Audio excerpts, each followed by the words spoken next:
ہوں کہ پچھلے 10 سال میں پاکستان کا قرضہ گیا ہے 6,000 ارب سے 30,000 ارب پہ۔ اس سے ہمیں کیا نقصان ہوا ہے کہ جتنا بھی پچھلے سال ہم نے ٹیکس اکٹھا کیا تھا، آدھا ٹیکس اس میں سے ان لیے ہوئے قرضوں کے اوپر سود ادا کرنے پہ گیا۔ اس کا مطلب کیا ہے کہ ہم قرضوں کی دلدل میں اس وقت پھنسے ہوئے ہیں۔ اس کو انگریزی میں ڈیٹ ٹریپ کہتے ہیں۔ مطلب یہ کہ آج ہم قرضے لے رہے ہیں صرف ان لیے ہوئے قرضوں کے اوپر سود ادا کرنے پہ۔ ہم یہاں کیوں پہنچے ہیں؟ کرپشن اور دوسری ٹیکس کی چوری کی وجہ سے۔ آپ کو یہ فکر نہیں کرنی چاہیے اب کرپشن کی، اس کو تو ہم چھوڑیں گے نہیں۔ مسئلہ اب ہے ٹیکس کی چوری کا۔ ٹیکس کی چوری ختم کرنے کے لیے مجھے اب آپ کی ضرورت ہے۔ اگر گورنمنٹ اور پبلک ملے گی نہیں ساتھ، ہم ان قرضوں کی دلدل سے نہیں نکل سکتے۔ میں آپ کے لیے ایک سکیم لے کے آیا ہوں، وہ ہے کہ اپنے اثاثے ڈکلیئر کریں، اور یہ 30 جون تک ہے۔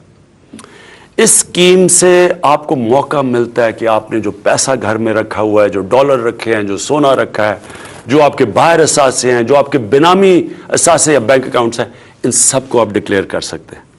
یہ آپ کے پاس سنہری موقع ہے۔ اور جب تک کہ قوم مل کے گورنمنٹ کے ساتھ یہ فیصلہ نہیں کرے گی کہ ہم نے یہ مل کے اس قرضوں کی دلدل سے نکلنا ہے، ہم نہیں نکل سکتے۔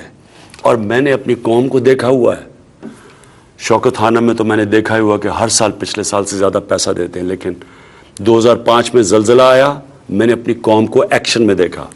2010 میں جب سیلاب آئے، اربوں اربوں ڈالر کا نقصان ہوا تھا پاکستان کو، لیکن جدھر بھی پاکستانی تھے سارے پاکستانیوں نے کنٹریبیوٹ کیا اور ہم نکل گئے۔